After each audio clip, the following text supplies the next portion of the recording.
Hello प्यारे बच्चों, कैसे हो आप सभी। तो आज हम क्या करेंगे, क्वेश्चन प्रैक्टिस करेंगे। साथ ही साथ मैं उनका आपको आंसर भी बताऊंगा।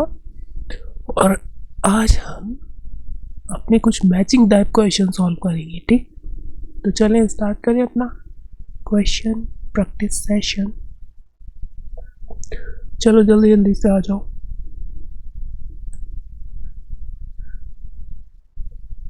तो ये रहा मेरी फर्स्ट क्वेश्चन आपके सामने। क्या बोला है, match the following choosing one item from column 1 and appropriate related item from column by efflorescence, malleability, alloy, AMU, sulfur and sand, amount of substance। आपको कॉलम ए से कॉलम बी का जो right match है वो करना है। तो देखो, इफ्लोरोसेंस क्या होता है, एक प्रॉपर्टी होती है ये, loss of water of crystallization. ठीक है, तो यहाँ पर tendency to loss of water of crystallization. Malleability क्या होती है, मेटल्स का वो गुण जिससे हम उसे पीट पीट कर क्या कर सके, एक थिन सीट में कन्वर्ट कर सके। तो यहाँ पर देखो ये दे रखा है last option, property of the metal being hammered into a thin sheet. Alloy क्या होते हैं, होमोजीनियस मिक्सचर होता है अलॉय। अलॉय क्या होता है, होमोजीनियस मिक्सचर होता है। वहीं AMU क्या होता है, 1/12 of carbon mass, 1/12 of carbon, 12 isotope. Sulphur और सैंड का मिक्सचर कैसा होगा बच्चा, कैसा होगा, हेट्रोजीनियस, क्योंकि हम इसमें अलग अलग कंपोनेंट्स को देख सकते हैं, सैंड को अलग देख सकते हैं ना। नेक्स्ट हमारा क्या आया, अमाउंट ऑफ सब्सटेंस। ये क्या होता है, मोल, मोल में इसको मेजर करेंगे। ठीक है, अमाउंट ऑफ सब्सटेंस, तो राइट मैच हो जाएगा मोल। अब यहीं पर तुम मुझे बताओ बच्चों, ये जो सॉल्यूशन होता है, सॉल्यूशन होता है वो कैसा होता है, होमो होता है या फिर हेट्रोजीनियस मिक्सचर। होमोजीनियस होता है, होमोजीनियस मिक्सचर होता है या फिर हेट्रो, जल्दी से कमेंट करके बताओ। होमोजीनियस मिक्सचर होता है या फिर हेट्रोजीनियस मिक्सचर। होता तो मिक्सचर है बट होमो होता है या हेट्रो। तो जो सॉल्यूशन होता है वो होमोजीनियस मिक्सचर होता है। ठीक है, सॉल्यूशन चैप्टर पढ़ेंगे, वहाँ पर भी आपको याद रहना चाहिए। ठीक है, अब यहाँ पर मेरे को बता दो, ये बताओ, जो 1 मोल अगर मैं बोलूँ, 1 मोल एटम, तो इसमें कितने नंबर ऑफ एटम्स होंगे, हाउ मेनी एटम्स। तो 1 मोल एटम बोला है, इसका मतलब है 6.023 इंटू 10⁻23 एटम्स। ठीक है, 23 एटम्स। इसे हम ऐसे भी लिख सकते हैं Na, क्योंकि ये एक अवागाड्रो नंबर है, Na एटम्स। ठीक है, तो इन सारी चीज़ों की ज़रूरत पड़ेगी आपको। नेक्स्ट क्वेश्चन देख लेते हैं। ये बोला है, match the following carefully, column 1 and column 2। पहले बोला equal volume of all the gases contain equal number of molecules at NTP। तो ये लॉ कौन सा है, जहाँ पर इक्वल अगर वॉल्यूम ले सारी गैसेस का तो इक्वल नंबर ऑफ मॉलिक्यूल्स होंगे उसके अंदर। तो ये कौन सा लॉ कहता है, अवोगाड्रोस लॉ। तो ये हो गया अवोगाड्रोस लॉ। तो ए का यहाँ पर इधर लिख लेते हैं हम, ए का कौन सा हो गया, third. Next, atom is indestructible, मतलब एटम को डिवाइड नहीं किया जा सकता, ऐसा किसने बोला था, डाल्टन ने। तो डाल्टन से एटॉमिक थ्योरी हो जाएगा इसका। ठीक है, तो बी का कौन सा हो गया, बी का हो गया हमारा first. All pure sample of the same compound contain the same element combination in the same proportion by mass. ये कौन सा लॉ कहता है, लॉ ऑफ कांस्टेंट प्रोपोर्शन। तो ये हो जाएगा सी के साथ। तो सी का कौन सा हो जाएगा, लास्ट वाला। नेक्स्ट क्या बोला है, amount of mass before and after the chemical reaction same रहता है, मतलब law of conservation of mass, law of conservation of मास। तो यहाँ पर डी इसका हो जाएगा सेकंड का, तो डी का क्या हो जाएगा second, law of conservation of मास, मतलब रिएक्टेंट का मास और प्रोडक्ट का मास जो होगा बराबर रहेगा। Atomic mass equals to 6.4 upon specific heat, ये क्या है, ये डुलॉग और पैटिट का नियम है, ठीक है, डुलॉग और पैटिट का नियम। तो ई का यहाँ पर कौन सा होने वाला है, ई का fourth. Gas react in a simple ratio of their volume, तो ये जो है हमारा कौन सा लॉ हो जाएगा, गैलिसियस लॉ।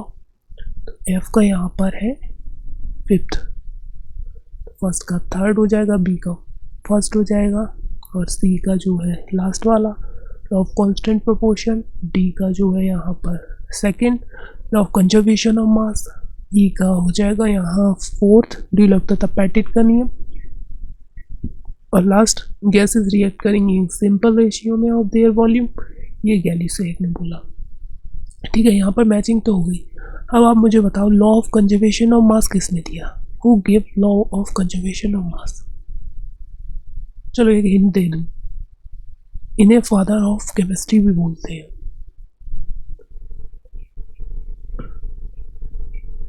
इन्हें फादर ऑफ केमिस्ट्री भी बोला जाता है, तो वो है लेवोसियर, ठीक है।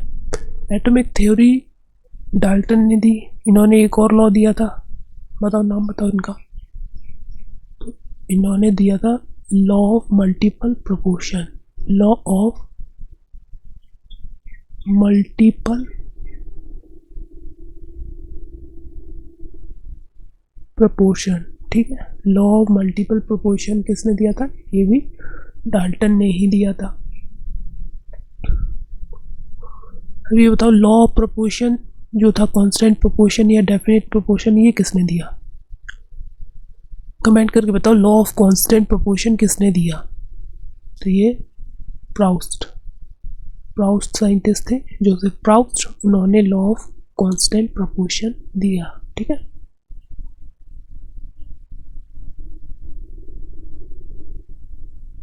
नेक्स्ट मैच करना है आपको कॉलम ए से कॉलम बी को।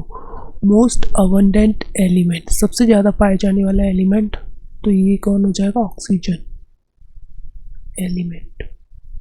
मोस्ट अबंडेंट मेटल की बात करें तो वो एल्यूमिनियम है, मेटल। तो यहाँ पर एलिमेंट वर्ड लिखा है और यहाँ मेटल, ये ध्यान रखना है आपको।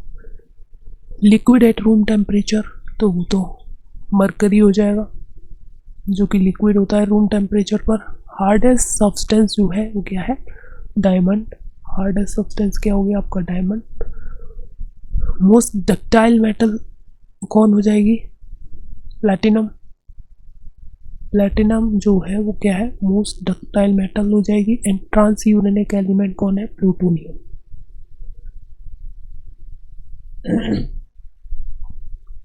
अब तुम मुझे ये बता दो कि जो ट्रांसयूरेनिक एलिमेंट्स होते हैं हमें क्यों बोलते हैं ट्रांसयूरेनिक, कमेंट करके इसका आंसर जरूर बताओ बच्चों, ठीक है। और कौन से एलिमेंट्स हैं जिन्हें ट्रांसयूरेनिक एलिमेंट बोला जाता है, ये भी कमेंट करके बताओ, ठीक।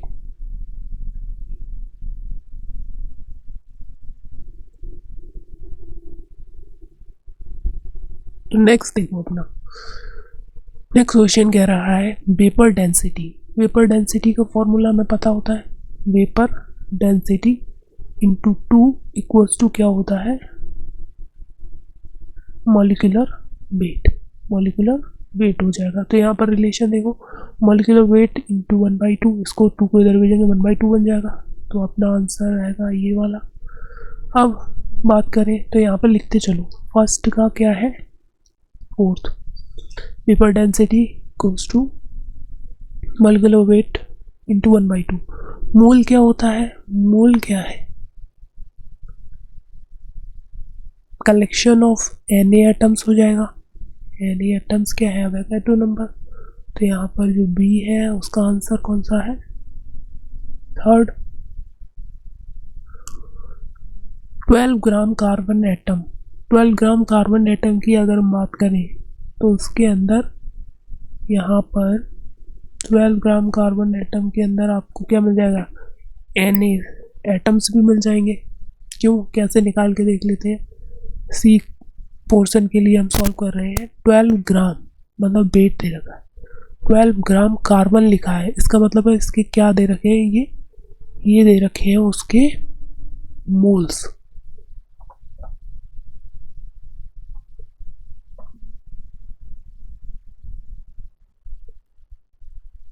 ठीक है, तो ये क्या दे रखे हैं, उसके मोल्स दे रखे हैं 12 ग्राम कार्बन। तो यहाँ से हम मॉलिक्यूल पता कर लेंगे, और जब हमें मॉलिक्यूल मिल जाएगा, क्या मिल जाएगा, मॉलिक्यूल मिल गया, तो देखो यहाँ पर ये वाला फॉर्मूला लगाएंगे हम। यहाँ पर देखो, एक मिनट, यहाँ पर फॉर्मूला आपको लगाना है मोल्स,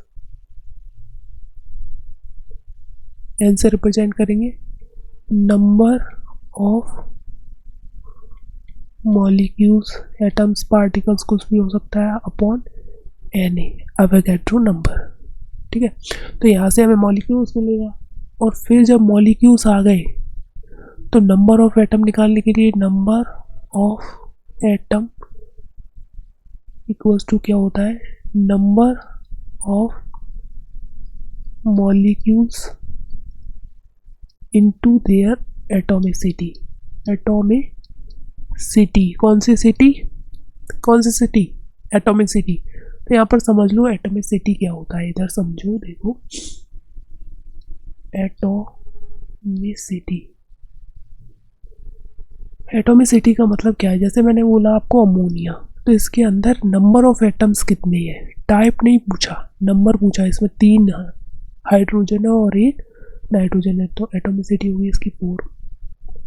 ऐसे मैंने मीथेन CH4 बोला, 4 ये है और 1 ये है, तो इसकी एटॉमिसिटी होगी 5। मतलब कितने एटम्स हैं, टाइप नहीं बताना है। ठीक है, तो ये हो जाएगा इसका एटॉमिसिटी। तो यहाँ से इसके लिए हम कार्बन के लिए सॉल्व कर लो। 12 ग्राम कार्बन लिखा है, मतलब 1 मोल आ गया, Na मोल आ गया। ठीक है, और 1 ही कार्बन है, तो यहाँ पर रखेंगे एटॉमिसिटी 1 हो जाएगी, तो Na मॉलिक्यूल्स ही बचेंगे। दैट मीन्स यहाँ पर जो बी है उसका ऑप्शन, जो सी है उसका भी ऑप्शन होगा थर्ड। एक से ज़्यादा ऑप्शन एक के लिए करेक्ट हो सकते हैं। ठीक है, और देखें तो क्या हो सकता है। ठीक है, अब तो इसका भी मैच इसी से हो जाएगा। नेक्स्ट 196500, ये फेराडे चार्ज होता है। ठीक है, 1 फेराडे चार्ज जो होगा 1 मोल ऑफ इलेक्ट्रॉन, डी की अगर हम बात करें तो वो क्या हो जाएगा, सेकंड से मैच हो जाएगा। और देखो वेपर डेंसिटी जो होती है वो यूनिट लेस भी होती है, तो ए का फर्स्ट बी ऑप्शन जो है वो राइट है। क्योंकि देखो यहाँ पर फॉर्मूला देखो, तुम यहाँ पर फॉर्मूला देखो बच्चों, देखो जो वेपर डेंसिटी होती है, वेपर डेंसिटी वो क्या होता है, डेंसिटी ऑफ जो भी हमारी गिवन गैस है divided by density of hydrogen. Density of given gas upon density of hydrogen gas, तो दोनों डेंसिटी है। डेंसिटी की यूनिट जो होगी और जो नीचे यूनिट होगी दोनों कैंसिल आउट हो जाएंगे, तो ये जो बनेगी वेपर डेंसिटी वो कैसी होगी, यूनिट लेस, कोई भी यूनिट नहीं होगी।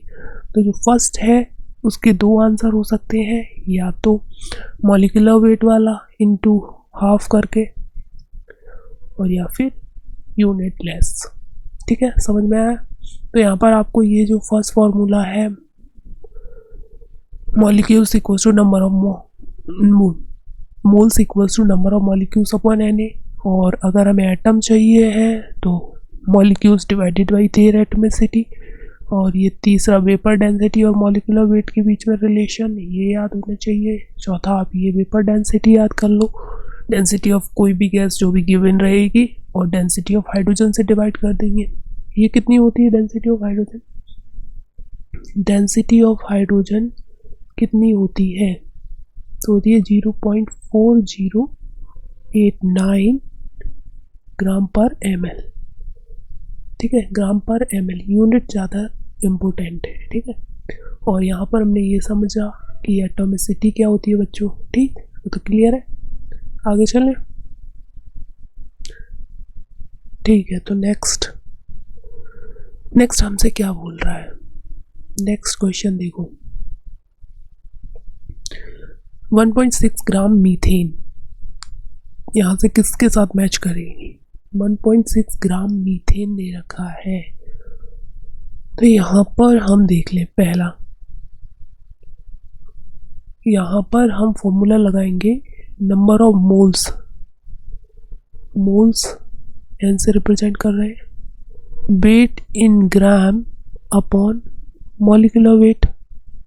देखो मोल्स निकालने अगर मीथेन के निकालें तो यहाँ पर कितना हो गया? वेट इन ग्राम कितना है? 1.6 ग्राम में है। मीथेन का मॉलिक्यूलर वेट कितना होता है? 16 होता है, क्योंकि यहाँ पर देखो CH4 मीथेन है।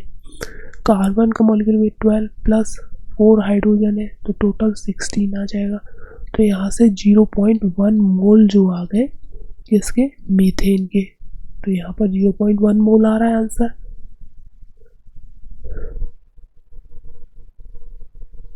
ठीक है, 0.1 मोल आ रहा है, तो फर्स्ट का आंसर पहला वही आ रहा है। अब देखो और कोई मैच कर सकता है क्या? मोल्स आ गए हमारे पास।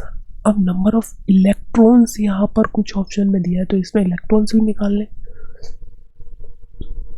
तो देखो हमारे पास मीथेन के कितने मोल्स हैं? 0.4। अब मैंने अभी थोड़ी देर पहले आपको एक क्वेश्चन में बताया था कि जो मोल्स का फॉर्मूला होता है वो नंबर ऑफ मॉलिक्यूल्स के टर्म्स में। तो मोल्स का formula in terms of number of molecules upon n होता है। तो यहाँ से मॉलिक्यूल्स मिल जाएंगे, और मॉलिक्यूल्स अगर हमें पता चल गया तो एक मॉलिक्यूल में हमें यहाँ पे पता है कितने होते हैं यहाँ पर इलेक्ट्रॉन। तो देखो कार्बन के 6 होते हैं, और यहाँ पर प्लस 4 इसके हो जाएंगे, 6 4 10 इलेक्ट्रॉन्स हो जाएंगे। 10 इलेक्ट्रॉन्स किसके हो जाएंगे? ये वन मॉलिक्यूल ऑफ मीथेन। ठीक है, एक मॉलिक्यूल ऑफ मीथेन में, और हमें पता है नंबर ऑफ मॉलिक्यूल्स मिल गया, तो इतने से डिवाइड कर देंगे, 10 इंटू कर देंगे। ठीक है, तो हमें आंसर मिल जाएगा। तो देखो मोल्स हमारे पास आ चुके हैं 0.1। तो नंबर ऑफ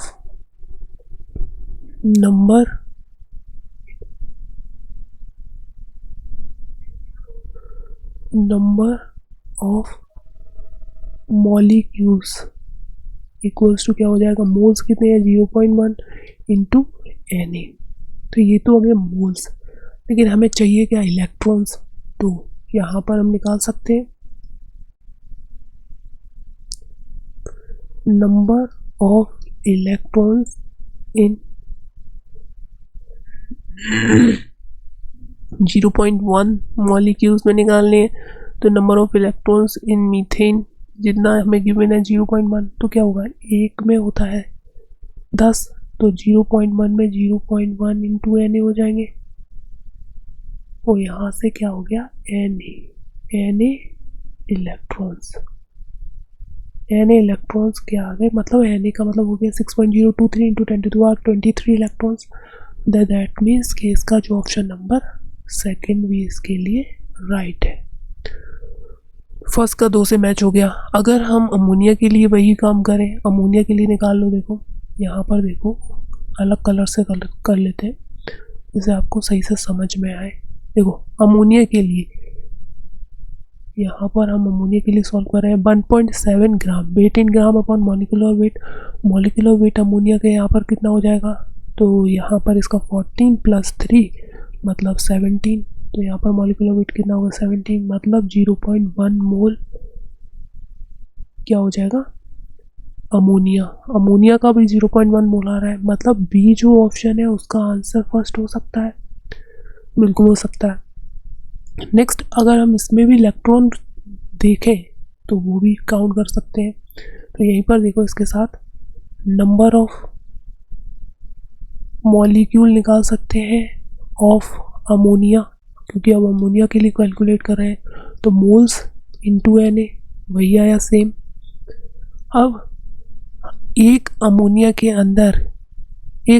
मॉलिक्यूल के अंदर कितने इलेक्ट्रॉन्स हैं, देखो तो ये 7 तो इसके हो गए, प्लस 3 इसके हो गए, 7 और 3 10, इसके लिए भी 10 आ रहे हैं। तो यहाँ पर ये number of electron in 0.1 into N A molecules में कितने होंगे, अमोनिया कितने होंगे 10 इंटू 0.1 इंटू एन ए। तो यहाँ से ये इसके लिए भी क्या आ रहे हैं एन ए इलेक्ट्रॉन्स, तो दोनों के इलेक्ट्रॉन सेम है, तो इसके लिए सेकंड ऑप्शन भी ठीक है। अब हम सी ऑप्शन की बात कर लेते हैं। सी क्या बोल रहा है,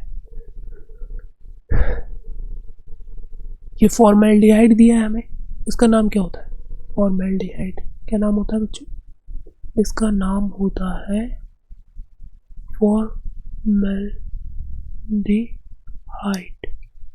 फॉर्मेल्डिहाइड, ठीक है।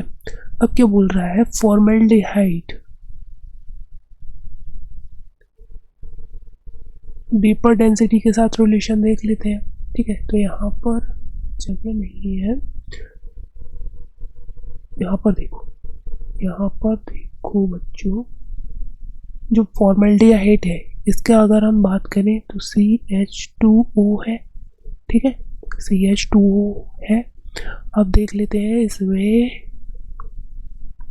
वेपर डेंसिटी के साथ कोई रिलेशन आ जाएगा, मॉलिक्यूलर वेट बाई 2, तो मॉलिक्यूलर वेट निकाल लो पहले, इसका हो जाएगा 12 + 2 + 16, ऑक्सीजन का 16 होता है, 10 हो गया तो 3 30, तो इसका मॉलिक्यूलर वेट जो आया 30।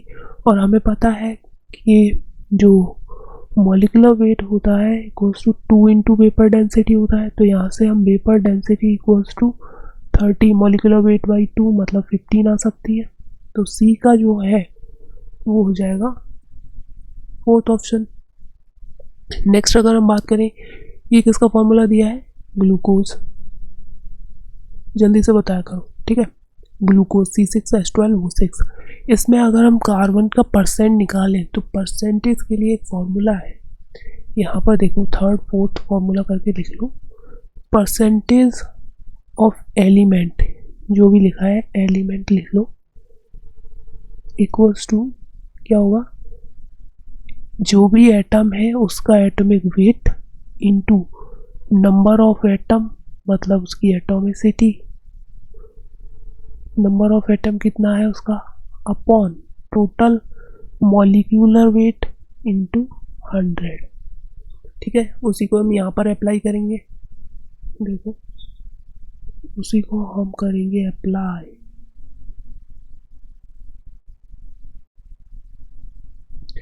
तो देखो यहाँ पर ग्लूकोज के लिए अप्लाई करते,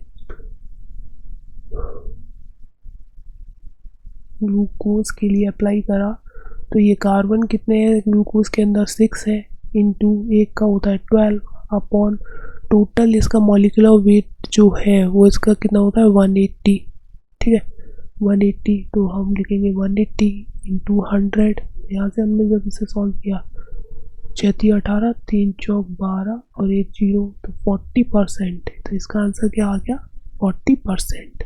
तो ये है इसका राइट आंसर।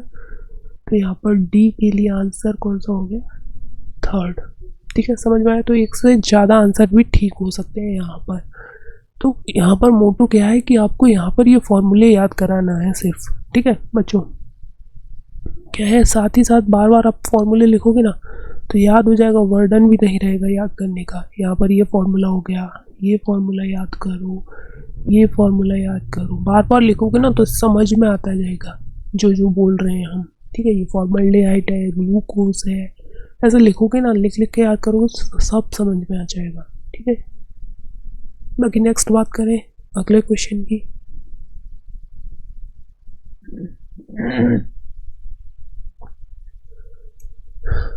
तो देखो यहाँ पर भी एक मैचिंग टाइप का क्वेश्चन है।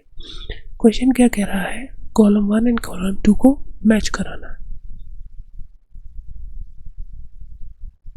1 AMU किसके बराबर होता है? तो देखो यहाँ पर फर्स्ट के लिए मैचिंग रखेंगे हम। 1 AMU जो होता है 1 AMU, इसको दूसरा क्या बोलते हैं बता दो यहीं पर, इसको और क्या बोलते हैं बच्चों? 1 AMU को 1 U यूनिफाइड मास, यूनिफाइड मास बोलते हैं। ठीक है, AMU एटॉमिक मास यूनिट होती है। ये किसके बराबर होता है? 1/Na grams. इसी को हम लिखें तो 1.66 इंटू 10⁻⁻27 kg। ग्राम्स में अगर लिखना चाहे तो 1.66 इंटू 10⁻⁻24 ग्राम हो जाएगा। तो हमारा ऑप्शन ये है कि 1 AMU जो है वो सेकेंड से मैच कर रहा है, तो यहाँ पर इसका सेकेंड आंसर। वही प्रोटॉन, प्रोटॉन क्या होता है? देखो प्रोटॉन का मास तो इतना होता है, सही है, तो बी के लिए ऑप्शन नंबर सेकेंड भी होगा और पॉजिटिवली चार्ज भी होता है। दैट मीन्स हम यहाँ से इसको इससे भी मिला सकते हैं और इसको इससे भी मिला सकते हैं, तो दैट मीन्स इसके लिए 2 ऑप्शन राइट हो रहे हैं। न्यूट्रॉन क्या होता है? तो न्यूट्रॉन जो होता है देखो हैवीएस्ट पार्टिकल ऑफ एटम होता है, कोई बात नहीं है, कोई दो राय नहीं है इसमें। ठीक है, तो सी के लिए क्या हो जाएगा फर्स्ट। कैसे? देखो मास ऑफ इलेक्ट्रॉन की अगर मैं बात करूं कितना होता है, जल्दी कमेंट करके बताओ, जल्दी करो। ठीक है, तो क्या होता है, मास ऑफ इलेक्ट्रॉन बच्चा लोग होता है 9.1 इंटू 10⁻⁻31। ठीक है, 31 ही होता है।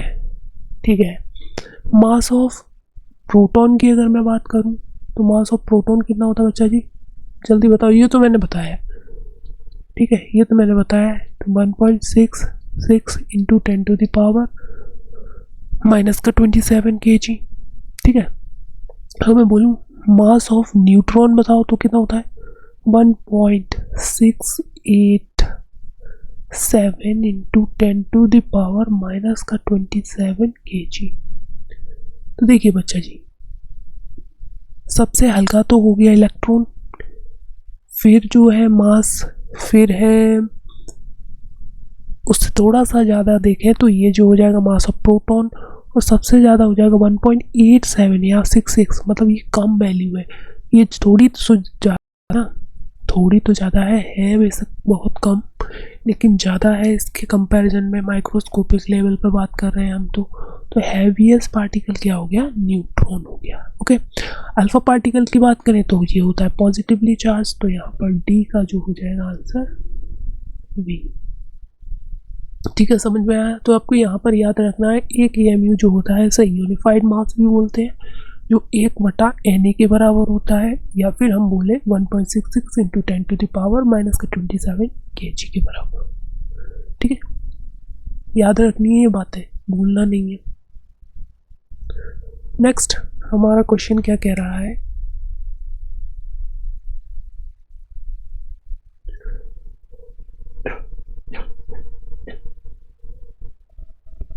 नेक्स्ट बोला है column A with column B, मतलब एक्स और वाई के साथ मैच कराना है। हमें एक इक्वेशन दे रखी है, इधर देखो, a plus b2 that gives AB2, ये रिएक्शन दे रखी है, इसके स्टैचोमेट्रिक कोफिशिएंट लिखे तो इसका 1 है, a के आगे जो 1 है, b के आगे भी 1 है और इसकी स्टैचोमेट्री भी 1 है। अब हमसे कॉलम ए में बोल रहा है 300 एटम ऑफ ए। तो देखो ये पहला जो दे रखा है वो क्या है, एटम है, सिंगल एलिमेंट है, और ये क्या है, मॉलिक्यूल, मॉलिक्यूल, समझ में आ गया? ये क्या है, एटम है, और ये क्या है, मॉलिक्यूल है। अब बोल रहा है 300 एटम ऑफ ए, ये मैंने भी बोला था आपसे, ये एटम है, ये मॉलिक्यूल को रिप्रेजेंट कर रहा है, B2 मॉलिक्यूल है। अब बोल रहा है मुझसे 300 है इसके एटम्स और 200 मॉलिक्यूल है, 200 क्या है, मॉलिक्यूल है। तो देखो कौन सी चीज़ ज़्यादा है, इसका एक एटम इसके एक मॉलिक्यूल से रिएक्ट करता है, तो इसके अगर 300 एटम होंगे, इसके 200, तो इसके 200 से ये 200 रिएक्ट कर जाएंगे और हमारे पास 100 बचेंगे और यहाँ 0 0 बचेंगे। समझ में आया? तो कौन जो है वो कंप्लीटली कंज्यूम हो गया। ऐसा रिएक्टेंट जो रिएक्शन में कंप्लीटली कंज्यूम हो जाए उसे क्या बोलते हैं, लिमिटिंग रिएजेंट। तो यहाँ पर बी क्या बनेगा, लिमिटिंग रिएजेंट। लिमिटिंग रिएजेंट जो होता है वो क्या होता है, ऐसा रिएक्टेंट जो कंप्लीटली कंज्यूम हो जाए, कंप्लीटली कंज्यूम, ठीक है, कंप्लीटली कंज्यूम हो जाए और जिसके बाद रिएक्शन ना हो, तो वो क्या होता है, लिमिटिंग रिएजेंट। तो इस केस में जो पहला वाला केस है यहाँ पर लिखो फर्स्ट के लिए क्या है, B2 is a limiting reagent. सही बात है, P इसका राइट ऑप्शन, P के साथ मैच कर जाएगा। फिर हम बात करें यहाँ पर और कोई मैच हो सकता है, 200 molecule of B2 will be formed. सही बात है, क्योंकि इसके एक मॉलिक्यूल से स्टेचोमेट्री है इसकी 1 1 दोनों की, और ये हमारा क्या बन गया है, LR मतलब लिमिटिंग रिएजेंट। तो हम बस इसको देखेंगे, इससे डिसाइड करेंगे हमारा क्या प्रोडक्ट बनने वाला है। तो इनिशियली अगर मैं इसे देखूं, इसके एक मॉलिक्यूल से इसका एक मॉलिक्यूल बनना था, तो ये LR है, इसके 200 खत्म होंगे, मतलब 200 ही ये जो है वो उनका फॉर्मेशन हो जाएगा। 200 AB2 मॉलिक्यूल्स का क्या होगा, फॉर्मेशन हो जाएगा। तो S भी राइट ऑप्शन है हमारा, तो 1 का ये भी सही हो जाएगा और ये भी सही हो जाएगा। तो यहाँ पर फर्स्ट के लिए 2 ऑप्शन जो है वो सही मैच खा रहे हैं। नेक्स्ट अगर हम बात करें बी पोर्शन की, बी पोर्शन कलर चेंज कर लेते हैं, ठीक है। बी पोर्शन की अगर मैं बात करूं तो देखो 100 एटम ऑफ ए के लिए A plus B2 that gives AB2 molecule. अब बोल रहा है 100 एटम्स है, क्योंकि ये एटम्स है और 100 ही इसके मॉलिक्यूल है, तो क्या होगा, 100 रिएक्ट करेंगे तो ना ये बचेगा ना ये बचेगा रिएक्ट करके। दैट मीन्स कोई भी यहाँ पर एक्सेस में नहीं है, ये भी ख़त्म हो गया, ये भी ख़त्म हो गया। तो ऑप्शन नंबर क्या हो जाएगा, सेकंड। तो बी का कौन सा हो गया, आर, बी का हो जाएगा आर। अब नेक्स्ट हम सी पोर्शन की बात करें, इसमें क्या बोल रहा है, ए प्लस B2 वही हमारी रिएक्शन है, AB2 बना रहा है। अब बोल रहा है 5 मोल ऑफ ए, 5 मोल दे रखे हैं इसके और इसके 2.5 मोल हो गए। अगर मैं LR निकालूं तो क्या होता है, मोल डिवाइडेड बाई स्टोइचियोमेट्रिक कोफिशिएंट, ठीक है। मोल डिवाइडेड, सबका कोफिशिएंट 1 1 है, तो क्या होगा, इसका LR 5, इसका 2.5, तो जो सबसे कम होता है वही हमारा क्या LR बनता है, तो लिमिटिंग रिएजेंट हो जाएगा। तो यहाँ पर B क्या है, इज अ लिमिटिंग रिएजेंट। तो B2 क्या हो गया, LR है। तो यहाँ पर जो C है इसके लिए P वाला ऑप्शन भी करेक्ट है, ठीक है। तो यहाँ पर इसके लिए P वाला ऑप्शन करेक्ट है। अगर मैं D की बात करूँ, क्या बोला है, 2.5 मोल ऑफ E। जैसे क्या बोल दिया कि A जो है, A के तो 2.5 मोल है और B के 5 है, तो अब ये वाला जो है हमारा LR बन जाएगा, मतलब रिएक्शन में कंप्लीटली ख़त्म हो जाएगा। तो A is a limiting reagent, तो यहाँ पर इसका मैच हो जाएगा Q से। तो D का क्या हो जाएगा, Q। समझ में आया, समझ में आया। यहाँ पर राइट जो मैचिंग है वो क्या है,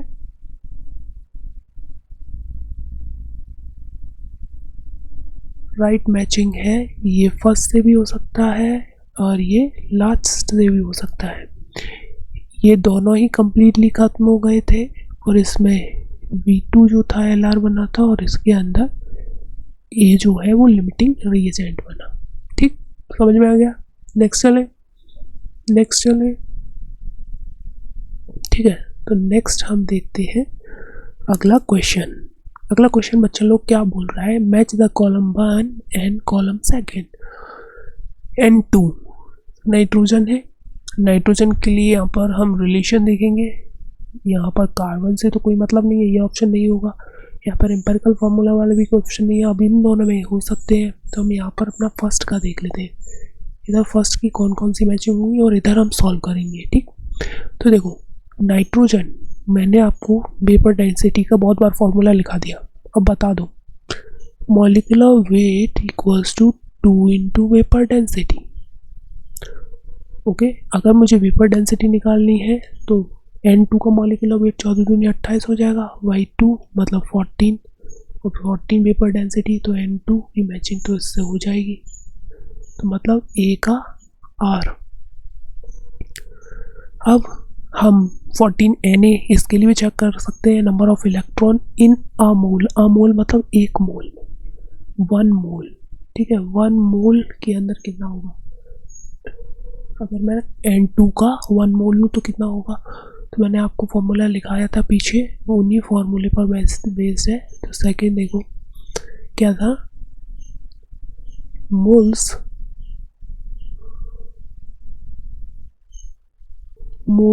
N equals to number of molecules upon Na, और मॉलिक्यूल्स से एटम्स निकालने बताए थे या इलेक्ट्रॉन्स जो भी है। तो N2 के अंदर 7 + 7 14 इलेक्ट्रॉन्स है।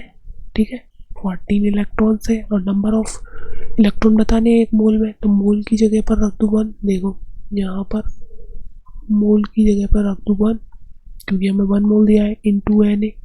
तो ये तो आ गया हमारे पास number of molecules, number of molecules आ गए, और मॉलिक्यूल से हम नंबर ऑफ इलेक्ट्रॉन निकाल सकते हैं। नंबर ऑफ इलेक्ट्रॉन, एक N2 मॉलिक्यूल के अंदर 14 इलेक्ट्रॉन है, तो Na के अंदर कितने होंगे, 14 इंटू Na इलेक्ट्रॉन्स।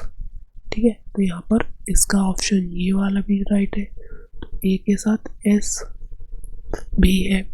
अब बात करें CO, कार्बन मोनोऑक्साइड में, तो यहाँ पर देखो कार्बन मोनोऑक्साइड के अंदर इसकी भी वेपर डेंसिटी चेक कर लेते हैं। तो यहाँ पर सेकंड के लिए हम सॉल्व कर रहे हैं, वेपर डेंसिटी इक्वल्स टू, यहाँ पर कार्बन का मॉलिक्यूलर वेट कितना हो जाएगा, 12 उसका हो जाएगा, 16 उसका 3, तो कितना हुआ 12 + 16, तो ये हुआ 8 2 28, इसका भी 28 आ रहा है। Y2 तो 14, इसके लिए भी ठीक है। तो बी वाले ऑप्शन में भी हमारा क्या आ जाएगा, R वाला। और अगर हम इसके नंबर ऑफ इलेक्ट्रॉन एक मोल में निकालें तो इसके लिए भी देखो यहाँ पर एक्सप्रेशन, यहाँ पर इसका एक्सप्रेशन देखो कैसे लिखेंगे, जैसे हमने इसके लिए सॉल्व किया उसी तरह से अमोल बोल रहा है इसके लिए भी। तो यहाँ पर चेक कर ले हम, तो एक मोल में इतने मॉलिक्यूल्स आ जाएंगे, CO के भी इतने ही मॉलिक्यूल्स हो जाएंगे। अब मैं number of electron in Na molecule of CO, carbon monoxide की अगर मैं निकाल रहा हूँ तो कितना हो जाएगा बच्चा लोग, ये हो जाएगा, एक में कितने हैं पहले ये कैलकुलेट कर लो। यहाँ पर देखो यहाँ पर कितने इलेक्ट्रॉन्स हैं, यहाँ पर इलेक्ट्रॉन है 6 इसके कार्बन के और 8 इसके, 8 8 6 14 14 हो जाएंगे, इसके लिए 14 आ रहा है, तो 14 इंटू Na इलेक्ट्रॉन्स आ गए। ठीक है, तो इसके लिए भी यही सेम डेटा आ रहा है, तो इसका भी मैच S से हो जाएगा, R का S से। ठीक है, तो ये क्वेश्चन जो है दिखने में क्या है, मैच द फॉलोइंग है, क्योंकि यहाँ पर आपको सारे कॉन्सेप्ट लगाने हैं जो भी आपने पढ़े हैं समझे हैं। ओके, अब नेक्स्ट हम बात कर लेते हैं ग्लूकोज के बारे में, C6H12O6। तो इसका एम्पेरिकल फार्मूला क्या हो जाएगा, एम्पेरिकल का फार्मूला का मतलब क्या होता है, एक सिंपल रेशियो। C की अगर हम बात करें तो C6H12O6 है, अगर मैं पूरी इक्वेशन में 2 से डिवाइड कर दूं तो ये CH2O बन जाएगा। तो यहाँ पर इसके लिए राइट ऑप्शन ये वाला मैच खा जाएगा, C का Q। नेक्स्ट, अगर हम कार्बन की परसेंटेज की बात करें, तो पीछे मैंने परसेंटेज ऑफ फॉर्मूल एलिमेंट लिखाया था कार्बन की, तो कितने थे, 6 थे इंटू 12 अपॉन यहाँ पर टोटल ग्लूकोज का मॉलिक्यूलर वेट रखेंगे 180 होता है, जो कि इंटू 100 कर देंगे। तो यहाँ से हम काटा पिट्टी करेंगे, 3 जीरो से 1 जीरो गया, 3 4, मतलब यहाँ पर 40% क्या आ गया, कार्बन। तो यहाँ पर इसका जो ग्लूकोज के लिए है ऑप्शन नंबर फर्स्ट भी राइट हो जाएगा। तो यहाँ पर पी से भी इसका मैच हो जाएगा। इधर साथ साथ दिखते रहेंगे जैसे कि गलती ना हो हमारी, ठीक है। नेक्स्ट अगर मैं बात करूँ ये डी वाले ऑप्शन के लिए, तो इसको कंडेंस करके कैसे लिख सकते हैं, C2H4O2। अगर इसे सिंपल रेशियो में मैं एम्पेरिकल फॉर्मूला निकालूँ तो क्या हो जाएगा, CH2O। तो इसके लिए भी ये सही मैच खा रहा है। दैट मीन्स जो डी ऑप्शन है उसके लिए भी एम्पेरिकल फॉर्मूला जो होगा Q जैसा ही होगा। नेक्स्ट अगर मैं इसमें भी कार्बन का परसेंट निकाल के देखूँ, परसेंट ऑफ कार्बन, तो देखो कितने कार्बन है, 2 कार्बन है, एक का कितना होता है 12। यहाँ पर इसका मॉलिक्यूलर वेट कितना आता है 60। निकालेंगे इसका 2 कार्बन है, 2 ऑक्सीजन और 4 ये, तो यहाँ आ जाएगा इसका 60 अपॉन ये हो जाएगा 100। 0 से 0 गया, 2 टाइम्स कटा, 2 दूनी 4, 40, 40%। तो इसके लिए भी क्या आ रहा है 40%। तो ये भी जो है पी से मैच कर सकता है, ये भी जो है वो पी से मैच कर सकता है, ठीक है। तो यहाँ पर ये जो रखे आपके ए जो है वो आर और एस से मैच कर सकता है, बी जो है वो आर और एस से कर सकता है, सी जो है पी और क्यू से, डी है पी और क्यू से जो है मैच कर सकता है। तो ये रहे आपके राइट ऑप्शन, और जिसमें कौन कौन से कॉन्सेप्ट का यूज हुआ है वो यहाँ पर लिखा है। आपको समझ में आना चाहिए किस तरह से सॉल्व किया जा रहा है। 1 करोगे 2 करोगे, बाद में आपको जो है वो आने लगेंगे, ठीक है, ठीक है। तो यहाँ पर 2 into vapour density molecular weight के बराबर होती है। मोल्स के फॉर्मूले याद रखो, एटम्स इलेक्ट्रॉन्स कैसे निकालेंगे ये भी याद रखो। Next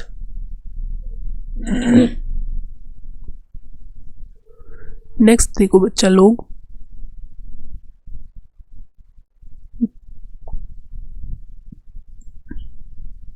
match the column first with column second. 1 litre कितने के बराबर होगा, तो 1 लीटर जो होता है वो 10⁻³ मीटर क्यूब के बराबर होता है। 1 लीटर इक्वल्स टू 1000 ml या 1000 सेंटीमीटर क्यूब, या फिर जो 1 लीटर होता है 1 डेसीमीटर क्यूब के बराबर होता है, या फिर 10⁻³ मीटर क्यूब। तो यहाँ पर यूनिट के कन्वर्जन में ये आपको मदद करेगा, ठीक है। तो ये याद होना चाहिए, नहीं याद है अपनी नोटबुक पे लिख लो। 1 लीटर इक्वल्स टू 1000 ml या 1000 सेंटीमीटर क्यूब, या फिर 1 डेसीमीटर क्यूब, या फिर 10⁻³ मीटर क्यूब होता है, ठीक। नेक्स्ट 1 जूल की बात करें तो देखो एनर्जी के टर्म्स में ये कैलोरी दी है, इलेक्ट्रॉन वोल्ट दिया है, पहले जो पता है वो मिला लो। 1 डाइन जो होता है 10⁻⁵ न्यूटन के बराबर होता है, क्योंकि 1 न्यूटन में 10⁵ डाइन होते हैं। तो जब 1 डाइन में पूछेगा तो माइनस की पावर हो जाएगी। अब 2 एनर्जी रह गई हैं, एनर्जी को एनर्जी से मिलाना है। देखो 1 कैलोरी इक्वल्स टू होता है 4.2 जूल, ठीक है। 1 कैलोरी इक्वल्स टू 4.2 जूल होता है, and 1 electron volt equals to 1.6 into 10⁻⁻⁻19 क्या होता है, जूल के बराबर होता है। तो यहाँ से मैं ये 2 इन्फॉर्मेशन है, जूल कैलोरी, और अर्ग में क्या होती है, एक इन्फॉर्मेशन होती है 1 जूल इक्वल्स टू 10⁷ अर्ग, ठीक है। तो यहाँ पर हमें अर्ग की यूनिट में पूछा है, जूल की यूनिट और इलेक्ट्रॉन वोल्ट, कैलोरी और इलेक्ट्रॉन वोल्ट। तो इनके बारे में हमें इन चीज़ों से ये इंफॉर्मेशन जो है वो पता है। तो हम देखो इसके लिए कैसे निकालेंगे, इसके लिए हम ऐसे निकालेंगे बच्चा लोग, इतने जूल इलेक्ट्रॉन वोल्ट के लिए निकाल लेते हैं, जूल और इलेक्ट्रॉन वोल्ट में रिलेशन। तो यहाँ पर देखो क्या दे रखा है, 1.6 इंटू 10⁻⁻⁹ जूल होता है 1 इलेक्ट्रॉन वोल्ट बराबर। तो 1 जूल किसके बराबर होगा, यूनिटरी मेथड लगाएंगे, 1/1.6 इंटू 10⁻⁻19 इलेक्ट्रॉन वोल्ट। तो 1 जूल जो हो गया वो किसके बराबर हो जाएगा, ये प्लस में जाएगा ऊपर, तो ऊपर बना लेगा 10⁻19 और नीचे रह जाएगा 1.6। जब इसे सॉल्व करेंगे तो ये 6.25 इंटू 10⁻18 इलेक्ट्रॉन वोल्ट के बराबर आ जाएगा। ठीक है, तो हमारा जो बी का ऑप्शन है वो एस से मैच कर जाएगा। तो यहाँ पर बी का जो है वो एस से मैच कर जाएगा। अगर मैं कैलोरी और उसके भी बारे में बात करूँ, ठीक है, कैलोरी में भी देख लो, जूल को कैलोरी में रिलेशन देख लेते हैं। तो यहाँ पर देखो 4.2 जूल जो है वो कितने के बराबर है, 1 कैलोरी। अब मैं बात करूँ 1 जूल कितने के बराबर होगा, तो 1/4.2 कैलोरी। तो 1 जूल जो हो गया वो कितना हो गया, 10/4/2। तो ये कितना हो जाएगा, 2×5 हो जाएगा, 21, 5/21 मतलब कितना हो जाएगा, 0 पॉइंट लगाया पड़ा है 1 पॉइंट, तो ये लगभग 2×4 2 8 238 9 समथिंग आ रहा है। दैट मीन्स ये इससे भी मैच कर सकता है, समझ में आया।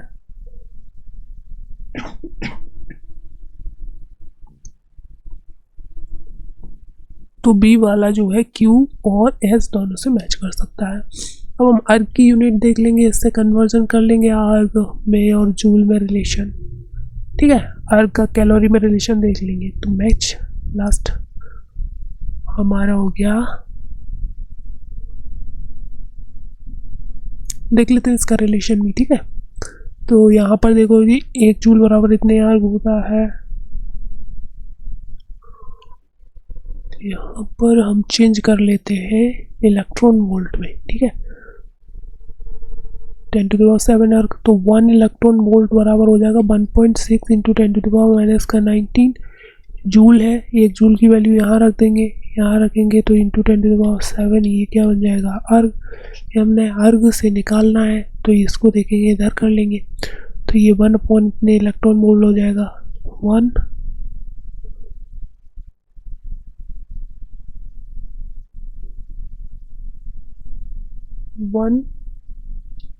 और कितने हो जाएगा, 1/1.6 इंटू 10⁻⁻19 इंटू 10⁻7 ये किसके बराबर हो जाएगा, इलेक्ट्रॉन वोल्ट के बराबर।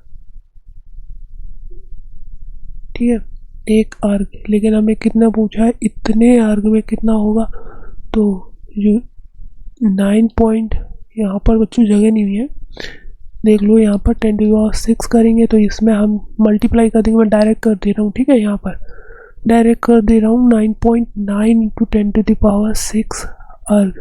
ठीक है, तो यहाँ पर देखो 10⁻6 7 से 1 कटा और यहाँ हो गया 18। ठीक है, यहाँ हो जाएगा 18, ये कैंसिल और ये 9.9 बचा है और यहाँ पर 1.6 बचा है। तो यहाँ पर आपकी वैल्यू जो है इन दोनों में से एक में मैच खाएगी। ठीक है, तो यहाँ पर इसका ऑप्शन भी मिल गया हमें, इन दोनों में से एक में आपको देख लेनी है। ठीक, नेक्स्ट हम बात करें, नेक्स्ट हमसे बोल रहा है match the column first with column second के साथ आपको मैच करना है 1 ग्राम मोल्स ऑफ ऑक्सीजन। ठीक है, 1 ग्राम मोल ऑफ ऑक्सीजन मतलब हमें क्या दे रखा है, मोल दे रखा है। तो यहाँ से हम निकाल सकते हैं मास, मोल इक्वल्स टू क्या होता है, wait in gram upon molecular wait. ठीक है, मॉलिक्यूलर वेट, तो यहाँ से हम निकाल सकते हैं weight in gram. Weight in ग्राम निकाल सकते हैं कि नहीं निकाल सकते, बताओ। वेट इन ग्राम 1 मोल दिया है इंटू मॉलिक्यूलर वेट ऑक्सीजन का 16×32 32 वेट इन ग्राम, तो इससे ही मैच खाएगा। नेक्स्ट हम इसमें एटम के बारे में कुछ डिस्कवरी करके देख ले। एटम क्या है, मॉलिक्यूल क्या है, ठीक है। तो एटम भी देख लेते हैं इसके। तो देखो यहाँ पर मैंने आपको दूसरा फॉर्मूला लिखाया था मोल्स के लिए। मोल्स को एन से रिप्रेजेंट करेंगे, number of molecules upon N A, ठीक है। तो यहाँ से मोल्स हमें 1 दे रखे हैं, इंटू एन ए मॉलिक्यूल्स हो जाएंगे, तो 2 इंटू एन ए एटम्स आएंगे। तो यहाँ पर ये किसी से और मैच नहीं कर रहा, तो फर्स्ट का जो रहा हमारा आंसर रहा पी। नेक्स्ट अगर हम बात करें 0.1 मोल ऑफ SO2 मोल दे रखा है, तो यहाँ से मास के बारे में कैलकुलेशन देख लेते हैं। देखो हाफ मोल दे रखा है, इंटू यहाँ पर हम क्या कर सकते हैं, मॉलिक्यूलर वेट कितना हो जाएगा 32 प्लस इसका भी 32, तो ये कितना 64, तो यहाँ पर 64, तो ये हो जाएगा 32 ग्राम, वेट इन ग्राम, तो इसके लिए भी 32 ग्राम हो जाएगा। दैट मीन्स बी का भी पी आंसर हो सकता है। ओके, अगर मैं इसका मोल दिया है तो इसके लिए मैं कैलकुलेट कर सकता हूँ 1/2 इंटू एन ए, ये उधर जाएगा, मॉलिक्यूल्स बन गए। मॉलिक्यूल्स से हम यहाँ पर इसके एटम्स निकाल सकते हैं, दो ये हैं और एक ये है, 3 एटोमिसिटी से मल्टीप्लाई तो 1.5 इंटू एन ए हो जाएंगे। इसे क्या लिख सकते हैं 1.5 एन ए एटम्स लिख सकते हैं ना, एवोगाड्रो नंबर को एन ए लिख सकते हैं। तो यहाँ पर ये इसको भी ट्रू हो रहा है, मतलब एस से भी पी और एस से भी मैच कर सकता है।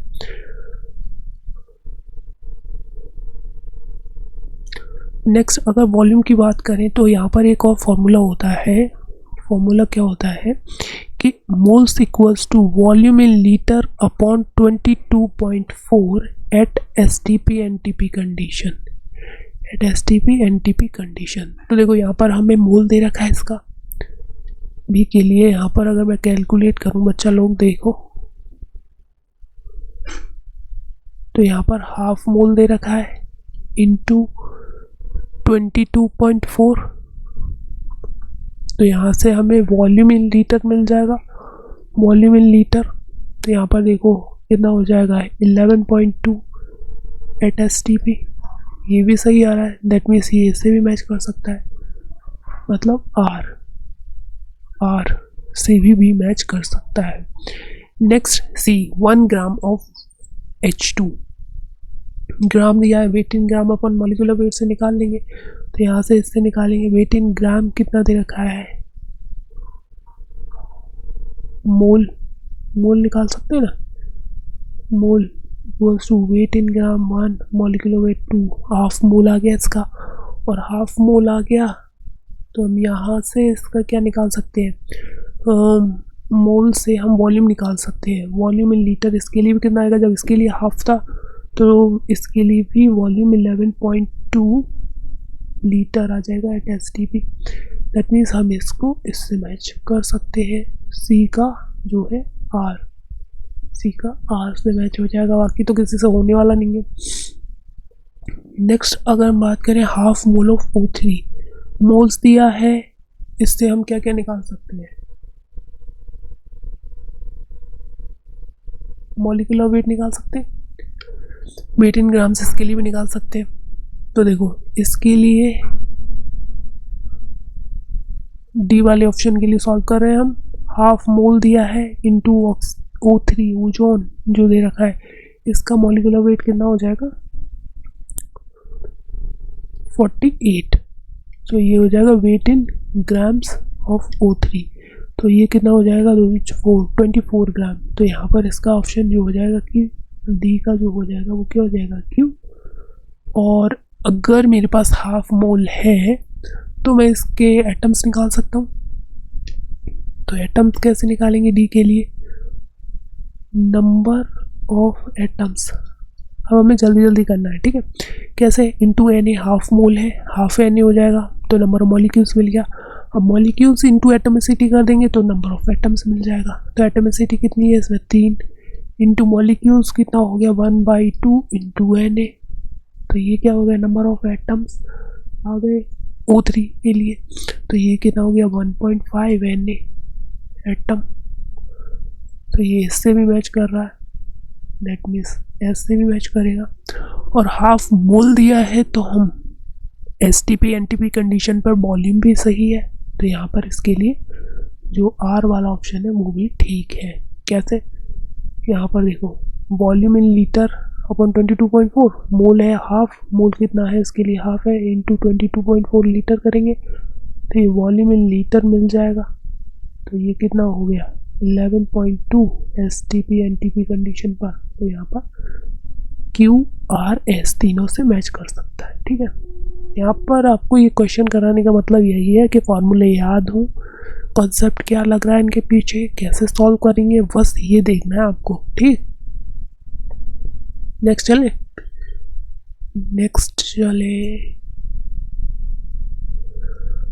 नेक्स्ट मैचिंग कह रही है de Broglie equation. De Broglie जो इक्वेशन है वो क्या है, वो है lambda equals to h upon p. Lambda यहाँ पर क्या बच्चों, ये है प्लैंक कांस्टेंट। इसकी वैल्यू जल्दी से लिख के बताओ मुझे, प्लैंक कांस्टेंट की वैल्यू कितनी होती है, जो प्लैंक कांस्टेंट है इसकी वैल्यू कितनी होती है। तो ये होता है 6.6 2 इंटू 10⁻⁻⁻34। यूनिट बताओ जल्दी, यूनिट बताओ, जूल सेकेंड। जूल सेकेंड जो होगी प्लैंक कांस्टेंट की होगी। यहाँ पर P क्या है, मोमेंटम। P क्या है, मोमेंटम है। लैम्डा क्या है, यहाँ पर लैम्डा क्या है, लैम्डा वेव लेंथ। लैम्डा क्या दे रखी, वेव लेंथ। ठीक है, और P क्या है, मोमेंटम। किसके बराबर होता है, mb। तो मैं इस इक्वेशन को lambda equals to h Planck constant m into v ऐसे भी लिख सकता हूँ। ये भी क्या होगी बच्चों, सही होगी। ठीक है, कहीं कहीं ऑप्शन में आपको P ना लिखकर mb लिख देगा, वो भी ठीक हुआ। अब लाइमन सीरीज की बात करें, हाइड्रोजन की जो डिफरेंट सीरीज बनती है वो क्या है, लाइमन कौन से रीजन में रहती है, अल्ट्रावायलेट रीजन में रहेगी। ठीक है, लाइमन जो होगी वो अल्ट्रावायलेट रीजन में होगी। अब यहीं पर मुझे तुम बता दो, ये low blood pressure, blood pressure, ठीक है, तो यहाँ पर लाइमन हो गई, बामर series, Paschen series, bracket end fund. ठीक है, ये सीरीज। अब ये बताओ ये किस रीजन में लाई करती है, ये तो मैंने बता ही दिया, यूवी अल्ट्रावायलेट रीजन में। बी बताओ, बी वॉलमार्क किस में लाई करती है, तो बी हो जाएगी विजिबल, इन्हें हम देख सकते हैं, विजुअल रीजन में मिलेगी। बाकी ये जो है पाशन, ब्रैकेट एंड फंड, ये सारी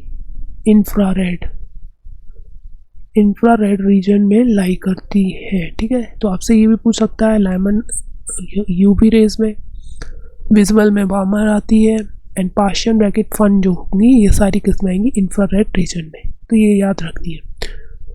फिर इसके लिए अल्ट्रावायलेट रीजन हो गया। Wavelength associated with a particle m के साथ, जिसका मास m है, तो ये लिख सकते हैं। क्योंकि देखो ये फॉर्मूला क्या है, बेसिकली यही फॉर्मूला है, बस यहाँ पर दो रिलेशन का यूज़ किया है, एक lambda equals to h upon p, और दूसरा एक मोमेंटम का रिलेशन काइनेटिक एनर्जी के साथ भी होता है। काइनेटिक एनर्जी के साथ रिलेशन होता है, kinetic energy equals to p square upon 2m, mass जिस पार्टिकल का हम पता कर रहे हैं उसका। तो यहाँ से हम P निकाल सकते हैं, P निकालेंगे तो क्या हो जाएगा, under root of 2m into kinetic energy. ठीक है, तो बस यहाँ पर lambda equals to h upon under root of 2m के ई काइनेटिक एनर्जी लिख देंगे। ठीक है, तो ये मास हो जाएगा। तो wavelength associated with a particle of mass m क्या हो जाएगा, lambda equals to h upon under root of 2m के ई। अब क्या बोल रहा है 6.6 इंटू 10 टू माइनस की 19 जूल पर फोटोन एनर्जी जो होगी transition from the higher shell to K shell मतलब फर्स्ट n इक्वल्स टू 1 में जब आएगा तो इतनी एनर्जी पर फोटोन। नेक्स्ट क्या बोल रहा है बच्चों, पढ़ो जल्दी से, आंसर करो इसका। Rate constant has the same unit as the rate of reaction.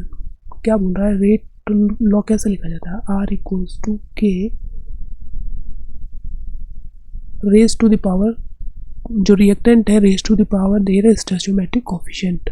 अगर एलिमेंट्री रिएक्शन है, वैसे तो ये एक्सपेरिमेंटली डिटरमाइंड वैल्यू होती है अल्फा बीटा, ठीक है। अब क्या बोल रहा है, अगर ये होता है रेट ऑफ रिएक्शन, ये क्या होता है रेट ऑफ रिएक्शन, और यहाँ जो के दिख रहा है वो उससे वो क्या बोलते हैं रेट कांस्टेंट। क्वेश्चन में हमसे बोला है हैज़ द सेम यूनिट, इसकी यूनिट जो है वो इसकी यूनिट हो, मतलब आर इक्वल्स टू के बराबर हो। ऐसा कब होगा कि अल्फ़ा भी जीरो हो जाए बीटा भी जीरो हो जाए, मतलब ये 1 हो जाएगा, ये 1 हो जाएगा, आर इक्वल्स टू के बन जाएगा। तो इसकी यूनिट मोल पर लीटर पर सेकेंड दोनों की सेम हो जाए। ऐसा कब होगा, जीरो ऑर्डर, ये अल्फ़ा बीटा क्या है ऑर्डर ऑफ रिएक्शन है, अगर ऑर्डर जीरो हो जाए तो ऐसा हो जाएगा, ऑर्डर जीरो हो जाए तो ऐसा हो जाएगा। तो ऑप्शन हो जाएगा ऑप्शन नंबर सेकेंड। अब reaction having apparent molecularity more than 3, अगर 3 से ज़्यादा है तो ऐसी रिएक्शन में क्या होगा, कॉम्प्लेक्स रिएक्शन बोल देंगे, ठीक है, क्योंकि इनमें फर्स्ट एक स्टेप से हम किसी का वो नहीं बता सकते।